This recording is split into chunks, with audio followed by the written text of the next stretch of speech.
Hola, ¿qué tal? Bienvenidas a todos y a todos a este primer episodio de nuestro primer podcast, que es Menos preguntas, más respuestas, justo con la intención de que nos queden claros ciertos temas, ¿no? Y bueno, el día de hoy vamos a aclarar un tema que es la reforma al Poder Judicial, y para ese tema pues nos acompaña el día de hoy pues un gran amigo, colega, abogado penalista, que es nuestro amigo Rafael Contreras. Me gustaría que te presentes, amigo, para que te conozcan y avanzar sobre el tema. Bueno, ya me presentó Lalo, nos dedicamos al derecho penal y asesoría en seguridad nacional. Y qué mejor manera de arrancar menos preguntas, más respuestas, que aclarando las dudas que se han surgido en torno a la reforma judicial, algunas desafortunadamente que no deberían haberse suscitado porque consideramos que hay cierta malicia de insertar ciertas dudas e incertidumbres porque la Constitución es bastante clara. Me gustaría iniciar con las preguntas, si me lo permites. Una de ellas, ¿qué es el Poder Judicial y por qué es tan importante para la ciudadanía? El Poder Judicial es una de las tres ramas principales del gobierno. Está el Ejecutivo, Legislativo y Judicial. El Poder Judicial es aquel que resuelve controversias entre particulares y autoridades. Y nosotros sabemos que México es una federación. Hay 32 entidades federativas y una federación. Por lo tanto, existen 32 poderes judiciales locales y un poder judicial de la federación. Los poderes judiciales locales son aquellos que si, por ejemplo, te despidieron, puedes presentar una demanda laboral en él. También, por ejemplo, si te incumplen un contrato, puedes demandar a alguien. Si te sacaron injustificadamente de tu propiedad, puedes acudir con ellos. Pero el Poder Judicial Federal es diferente, porque el Poder Judicial Federal resuelve principalmente amparos, controversias constitucionales y acciones de inconstitucionalidad. Yo sé que esas palabras son un poco complejas, pero la idea detrás de ellas es simple. El Poder Judicial de la Federación resuelve conflictos entre autoridades y particulares. Por ejemplo, te incumple una autoridad en tu pensión del IMSS. Puedes acudir al Poder Judicial de la Federación mediante un amparo para que ese poder te otorgue esa pensión. Ahí estamos hablando que el IMSS es autoridad y tú como particular, como derechohabiente, eres el que estás presentando esta demanda de amparo. Por eso es relevante el Poder Judicial de la Federación.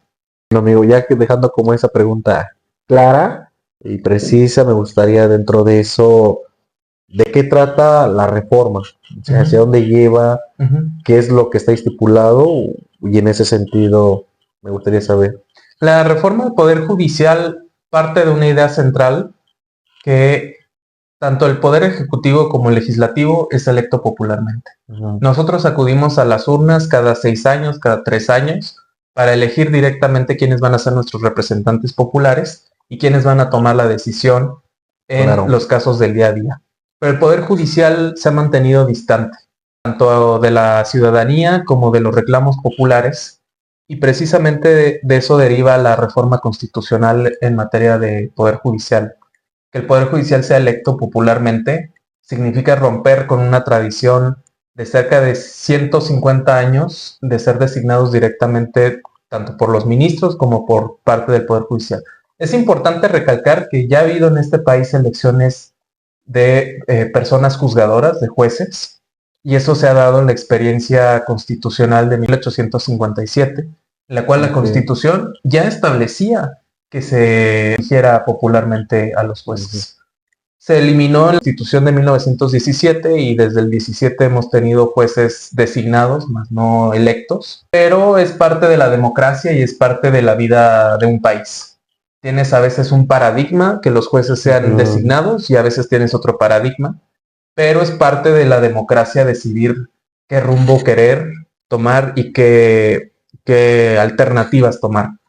El presidente de Estados Unidos, Theodore Roosevelt, dijo que en una democracia se necesita experimentación continua. Claro. Es importante experimentar porque los ciudadanos necesitan soluciones alternativas todo el tiempo. Tus instituciones se saturan, tus leyes se saturan. Entonces, la experimentación constante es lo que te va a dar vitalidad en tus instituciones y precisamente eso es lo que hace la reforma del Poder Judicial. Tenemos otras experiencias en otros países de jueces electos popularmente, principalmente Estados Unidos. Claro. Hay jueces locales, municipales, la Suprema Corte de Indiana es electa popularmente. No el Poder Judicial de Estados Unidos, federal, pero sí de algunos estados. Entonces, ¿qué es lo que nos está diciendo eso? Estados Unidos ha optado, algunos de sus estados, por tener una votación de los jueces, no la federación, pero eso es algo, digamos, eventual. O sea, simplemente porque la Federación de Estados Unidos no ha querido. Entonces, si a Estados Unidos en algún momento le llegó a molestar la elección popular de jueces, porque algunos de sus estados sí tienen, ¿no? Ok. Y son de los estados más avanzados. Te estoy diciendo de Indiana, Mississippi, Bueno, Illinois, California. y dentro de esto, amigo, por ejemplo, tú como abogado penalista, en contexto, ¿cómo ves que se haya realizado este tipo de situaciones?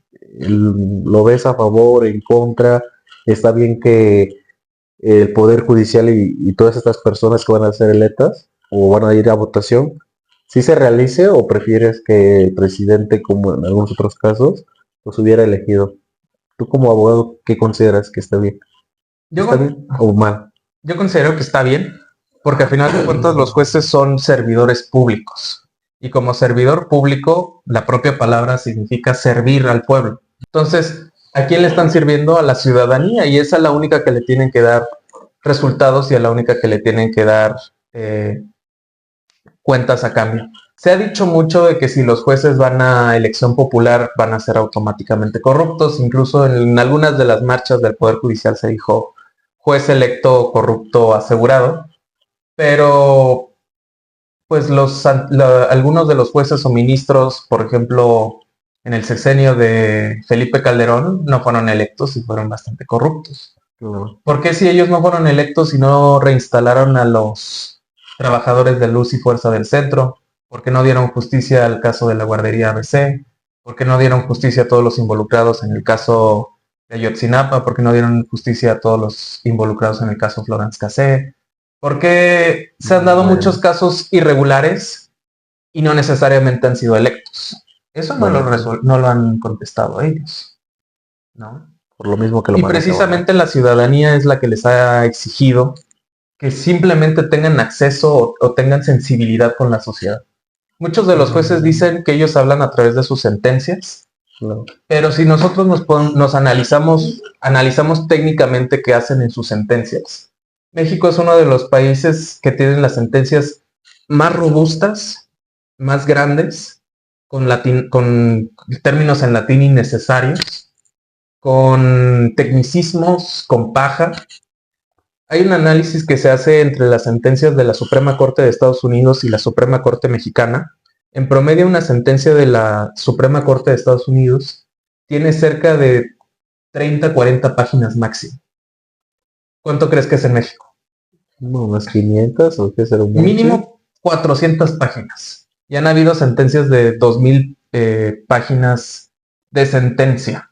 No te estoy diciendo de todo el tomo, de la sentencia. Entonces esto nos hace pensar que las sentencias en México, la función judicial en México es tendiente a resolver tecnicismos, a resolver formatos, a resolver costumbres que se han generado y han dejado de lado resolver el conflicto. Justo, y entramos, ya que estás tocando ese tema, hay la cuarta pregunta que es, ¿cuáles son los principales cambios que introducen en esta reforma? O sea, ¿qué es los cambios que van a surgir? Un principal cambio, pues obviamente es la designación de los jueces, ya van a ser electos popularmente, jueces, magistrados y ministros, también magistrados del Tribunal de Disciplina Judicial. La sanción de los jueces cambia, ya se encarga el Tribunal de Disciplina Judicial de sancionar conductas ilegales en el ejercicio de la función judicial. Desde el año 2000 se reformó la Constitución mexicana para establecer el Consejo de la Judicatura Federal. Ese consejo, que era autónomo del Poder Judicial, pero pertenecía al Poder Judicial, o sea, autónomo pero pertenece, ¿no? Al poder, justo. Se encargaba de imponer sanciones jueces, magistrados. Del 2000 para acá, solamente impuso menos de 30 infracciones, destituciones, inhabilitaciones. Eso te hace pensar que el propio Consejo solapaba la corrupción dentro del Poder Judicial. Ahora existen dos formas de combatir la corrupción Ujú. o la insensibilidad judicial. ¿Qué es la insensibilidad judicial? Que un juez simplemente vea un expediente y resuelva conforme al expediente sin ver que todo expediente tiene una cara, tiene un problema, tiene una problemática en la vida real.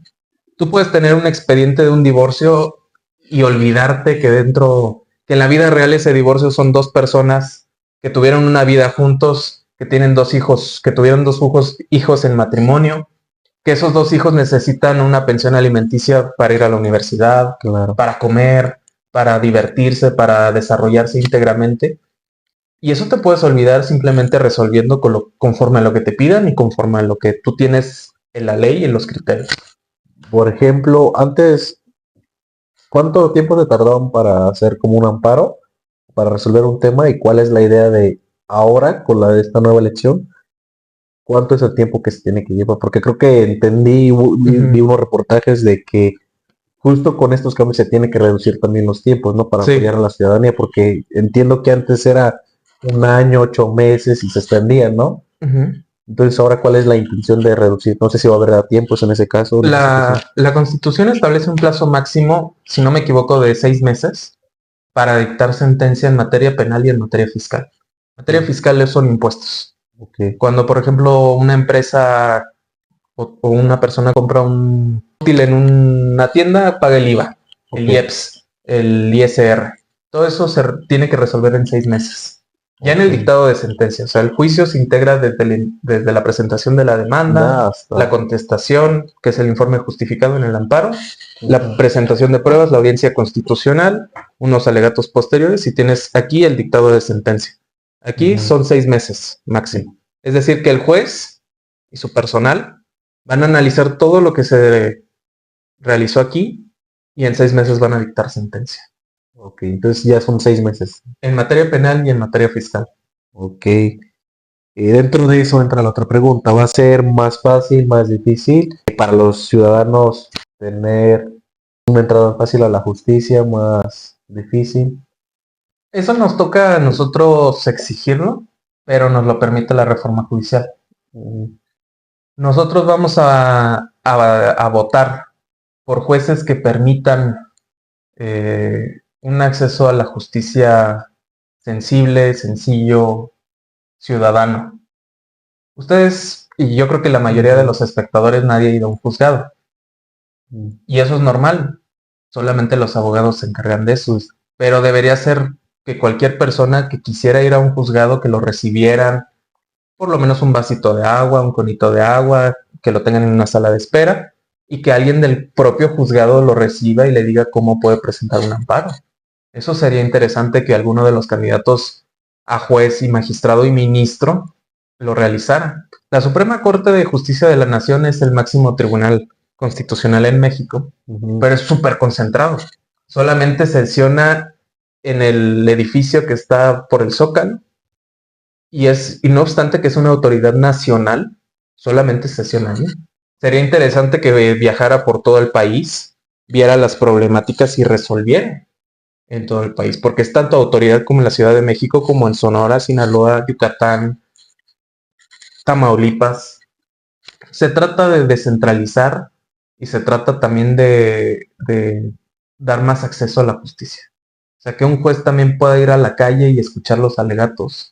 Por ejemplo, un problema entre comunidades, entre municipios, que el juez vaya y escuche a las partes, que analice, que se empalme del asunto. Eso es algo que podría ser.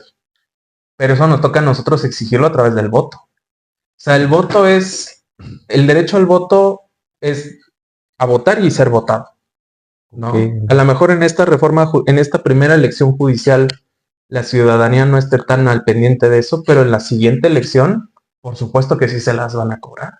Alguien que este juez no nos recibió, este juez fue súper técnico, este juez fue déspota, este juez ni siquiera estaba en el juzgado. De hecho, las sentencias de amparo, la mayoría no son hechas por los jueces, son hechas por sus secretarios. Existen secretarios de acuerdos y secretarios proyectistas. ¿Qué es un secretario proyectista?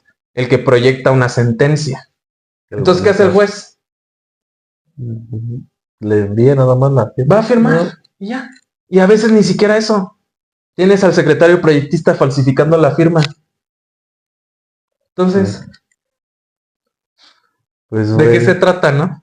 justo. Y ya que se hacen de eso también, Rafa, tú como abogado penalista, ¿qué cambios crees que serán los más complicados o los más difíciles para los abogados en México? ¿Tú qué consideras? Ninguno. ¿Crees que no afecte a nadie? ¿Todo No, está bien? no. Siempre hay cambio. En derecho siempre hay cambio. Y de hecho, pues nosotros lo vivimos. Por lo menos la generación de mi papá y mis tíos. Ellos crecieron en el sistema penal inquisitivo o un Ok. sistema penal mixto. Es decir, era un sistema penal distinto de formato escrito, en el cual el juez podía investigar y el Ministerio Público. Era un proceso distinto. En el 2008 se reformó la Constitución y entró en vigor en el 2016 el sistema procesal penal acusatorio, es decir, que sean Ujú, juicios orales en justo. materia penal. Y eso se extendió en materia civil, en algunos de juicio laboral. Ujú. Entonces, el derecho siempre está en constante cambio. O sea, si uno quiere ser abogado, tiene que estar revisando las reformas día a día. Justo. Entonces, si ya pasamos por varias reformas de justicia penal y justicia en general, pues esto es lo de menos. Y de hecho, hace falta más reformas. Que el juicio de amparo sea un juicio oral, que esté el juez de amparo y estén las partes, la autoridad y el particular en una audiencia oral y estén expresando sus agravios y se resuelva de forma oral. Eso no Ok. existe. El juicio de amparo todavía es escrito y es una, una deuda que se tiene en general con la ciudadanía. ¿Y crees que eso lo podrían agregar, por ejemplo, los nuevos magistrados o ministros? No, tiene que ser una reforma legal a Pues la eso ley de lo amparo. tendría, y eso que lo tendría que probar, por ejemplo, La Cámara de Diputados y y los senadores. senadores para que No puedan es hacer una las reformas. reforma legal ordinaria, no necesitas una mayoría calificada para reformar la Constitución, una mayoría simple para reformar la ley de amparo. Es más, podría ser un capítulo, reformar 10 artículos de la ley de amparo que va a ser de juicio oral. Pues bueno, amigo, mira, estamos en las últimas preguntas. Yo creo que una va de la mano con la otra. A ver cómo me puedes contestar. ¿Cómo crees que los abogados puedan apoyar o, bueno, sí, a los vecinos o a la gente para que puedan entender justo sobre qué cambios va a haber sobre la reforma? Tú como abogado, ¿qué podrías realizar para que la gente no tenga otro tipo de estipulación? Pues nosotros tenemos que salir a aclarar dudas, porque evidentemente la reforma judicial es súper especializada y técnica. Claro. No todo el mundo sabe qué hace un juzgado ni qué es un juicio, y es normal, o sea, solamente le corresponde a en teoría, solamente le corresponde a los abogados, pero no, porque todo el mundo, pues los abogados defienden a personas comunes, un comerciante, un trabajador, una madre, un padre, un empresario. Entonces, pues los abogados deberían resolver las dudas específicas, pero eso le atañe a todos, a cada uno de nosotros, ¿no? A lo Ok. mejor a nosotros nos toca traducir la reforma judicial y la información legal a términos claros. Amigo, tengo dos últimas preguntas para finalizar, justo. Y una de ellas es que si hay algún recurso legal o a donde podamos buscar ayuda, si sentimos nosotros como ciudadanos que no se están respetando nuestros derechos, justo con esta reforma. Bueno, sí, y como decimos los abogados, hay que distinguir. Tanto la elección judicial como ya una Mm, vez ya puesta en marcha los nuevos jueces. Elección ok, judicial tenemos al INE, que es el que se va a encargar de la elección, y obviamente el Tribunal Electoral del Poder Judicial de la Federación. ok. El Poder Judicial, el Tribunal Electoral va a estar funcionando durante la elección, cuando se van a escoger a los nuevos magistrados de ese tribunal, y así es como nosotros podemos hacer valer eh, nuestros derechos durante la elección. También es importante mencionar que esta es una elección, ya va a ser una elección ordinaria. ¿Eso qué quiere decir? Van a ser elecciones recurrentes, que van a pasar cada 6 años, y 9 años para el caso de los ministros, 6 para jueces y magistrados. Okay. ¿Eso qué quiere decir? Que ya va a ser algo recurrente de los que va a realizar el INE y que va a revisar el Tribunal Electoral del Poder Judicial de la Federación. También existe una fiscalía especializada en delitos electorales, la FICEL, en la Federación, que se encarga de revisar los delitos electorales. Okay. Y van a aplicar, al igual que las elecciones ordinarias, la compra de votos, el proselitismo, todos los delitos electorales aplican en este proceso electoral judicial. No porque sea un proceso electoral inédito quiere decir que no tengamos instituciones ya establecidas, criterios judiciales y reglas procesales. Entonces, las experiencias que hemos tenido con elecciones pasadas desde hace muchísimos años aplican en esta elección. Entonces, tanto las autoridades electorales como la fiscalía van a estar al pendiente.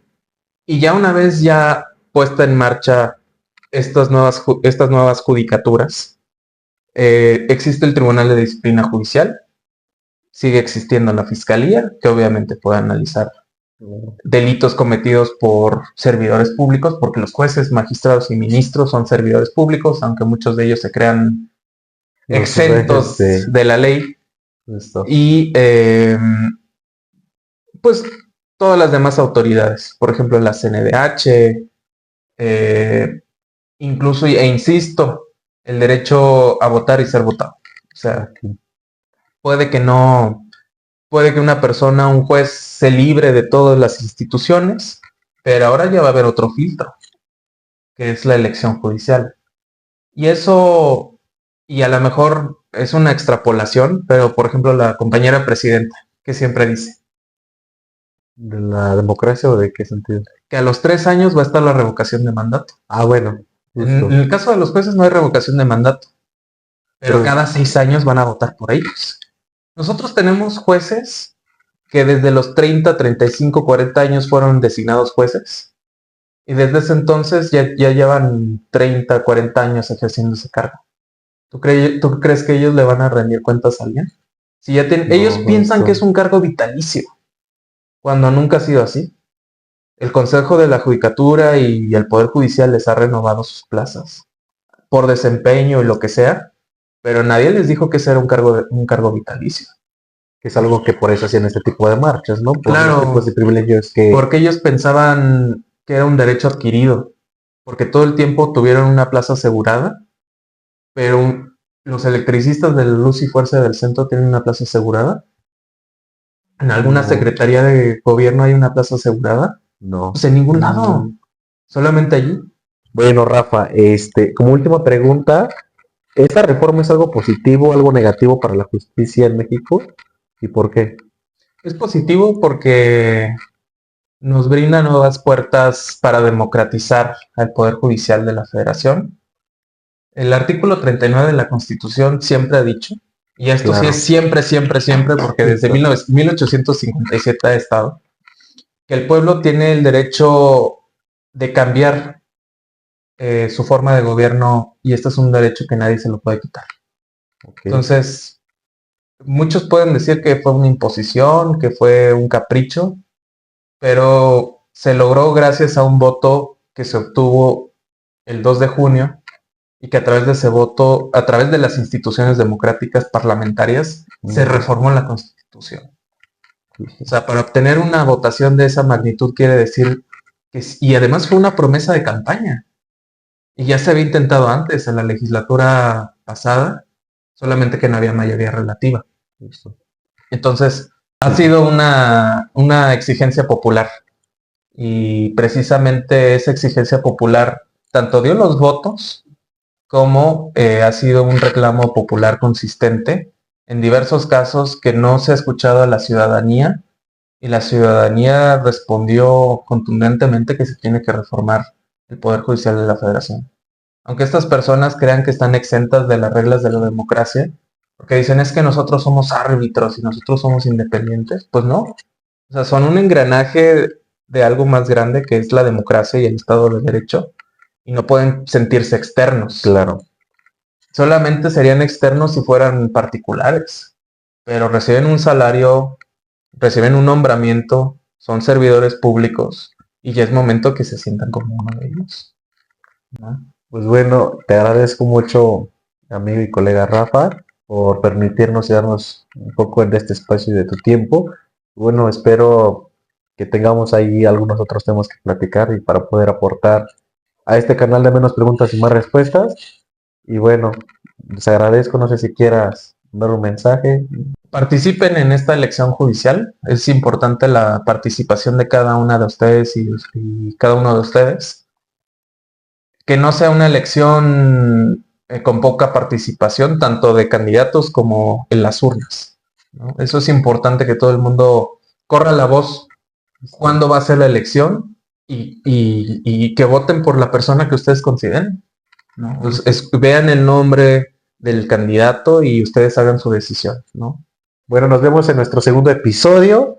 Aquí abajo le dejo nuestras redes sociales, también el de nuestro amigo Rafael Contreras para que lo siga, también para que vea todo lo que viene dentro de todos los episodios. Gracias. Un abrazo.